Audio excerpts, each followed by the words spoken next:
प्रवर्तन निदेशालय यानी कि इन्फोर्समेंट डायरेक्टरेट भारतीय बैंकों के साथ धोखाधड़ी के आरोपी नीरव मोदी और मेहुल चोकसी के करीब 1350 करोड़ रुपए की लागत के 2300 किलो पॉलिश डायमंड, हीरे और ज्वेलरी को लेकर भारत वापस आया है। नीरव और मेहुल ने कथित तौर पर जांच के दौरान इन ज्वेलरी को हांगकांग भेज दिया था।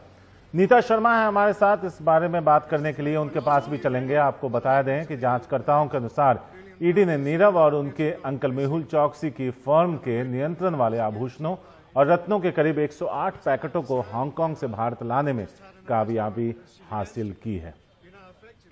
आपको बता दें कि पंजाब नेशनल बैंक के साथ मेहुल चोकसी और नीरव मोदी का एक घोटाला सामने आया था, जिसके बाद से नीरव मोदी पर शिकंजा कसता चला गया। नीरव मोदी भारत से गायब हो गए। वो एंटीगा में बाद में मिले, लंबी खोज के बाद उनको एंटीगा में वो मिले और उसके बाद तब से प्रवर्तन निदेशालय की कोशिश चल रही कि उन्हें वापस मेहुल चोकसी एंटीगा में पाए गए थे और नीरव मोदी अंजलि लंदन में थे और लंदन में कि ही ये शॉट हैं जब लोगों ने कैमरे से किया था। और ये मामला भी चल रहा है परिवर्तन निदेशालय का कि उनको वहां से प्रत्यर्पण करके हिंदुस्तान लाया जाए।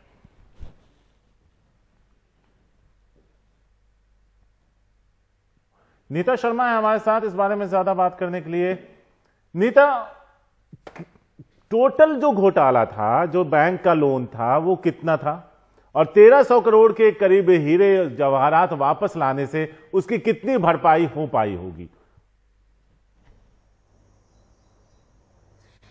ये समझने के लिए शारिक ये पहले पूरा स्कैम समझने की जरूरत है। ये जो 1300 हम बोल रहे हैं कि 1300 करोड़ 1350 करोड़ का जो ये पर्ल्स, ज्वेलरी और ये जो डायमंड है जो वापस लेकर आए हैं, ये भी जो है वो रियल वैल्यू नहीं है, क्योंकि ईडी का ये असेसमेंट है कि ये जो वैल्यू है ये ट्रिपल द वैल्यू है ऑफ द एक्चुअल कॉस्ट। तो इसलिए अभी वो एक रियल जो इवेल्युएटर है उसको बुलाएंगे और उसके बाद ही जो असेसमेंट्स हैं वो की जाएंगी। लेकिन इन पूरी की पूरी जो कंसाइनमेंट लेकर आई है ईडी, इसकी जो अगर आप उसकी वेट देखें तो 2340 किलो का ये वेट है।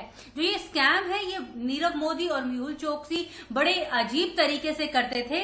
ये लोग क्या करते थे, यहां से जो कुछ गुड्स हैं बाहर बेचते और वहां से भी जो गुड्स हैं लेकर आते थे। जो अनपॉलिश्ड रॉ गुड्स होते थे, डायमंड्स होते थे, स्टोन्स होते थे, उन्हें पॉलिश करके ज्वेलरी बनाकर फिर वापस बेचते थे और फिर वापस लेकर आते थे। तो ऐसे इंपोर्ट और एक्सपोर्ट में बार बार करके जो उनकी वैल्यू है वो बहुत ज्यादा डबल ट्रिपल कर देते थे और वो वैल्यू के जो इंपोर्ट डॉक्यूमेंट्स हैं उन्हें लेकर पंजाब नेशनल बैंक के पास जाते थे और वहां से उनसे लोन लेते थे।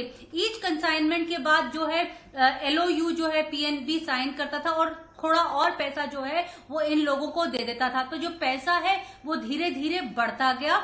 हालांकि वो पीछे का पैसा जो है वो चुकाते भी आए थे, लेकिन जो वैल्यू है, जो टोटल वैल्यू ऑफ PNB जो लॉस में गया, वो वैल्यू जो है वो इंक्रीज होती गई। अब ईडी का ये कहना है कि जो ये LOU इन्होंने साइन किए थे, जो हांगकांग बेस्ड कंपनी थी, वहां पे जो इन्होंने कंसाइनमेंट्स रखे हुए थे, टोटल 108 कंसाइनमेंट थे, जिनमें से 32 एंटिटीज जो थी वो नीरव मोदी की थी और 78 एंटिटीज जो थी वो मेहुल चोकसी की थी।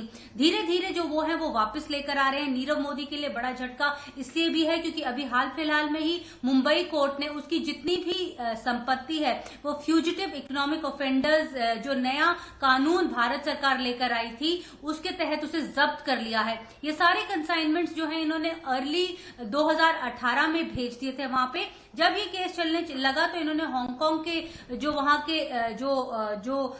के जो कंसाइनमेंट होल्डर्स हैं उनसे ये कंसाइनमेंट्स को अलग जगह भेजने की कोशिश भी की थी, लेकिन ये कामयाब नहीं हुए। अब दिवेश गांधी जो है वो एक डायरेक्टर हैं, जो फेक फॉर्म इन्होंने जो फ्लोट की थी, जो शेल कंपनीज इन्होंने फ्लोट की थी, उन्होंने एक जो है वो अपना एक बयान जो है वो ईडी को दे भी दिया है।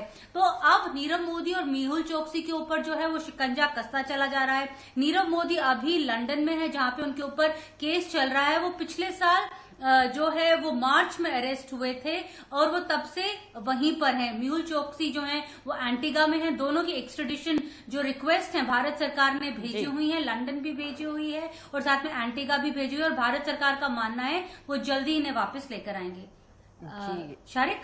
जी, इस पूरी जानकारी के लिए शुक्रिया। तो ये खुशी भी बनाने की ज़रूरत नहीं, क्योंकि जैसा नीता कह रही है कि जो एस्टिमेशन है वैल्यू का वो ट्रिपल है। चूना बड़ा लगा है और ऐसे में रिकवरी जो है वो उस हिसाब से नहीं है अंजलि।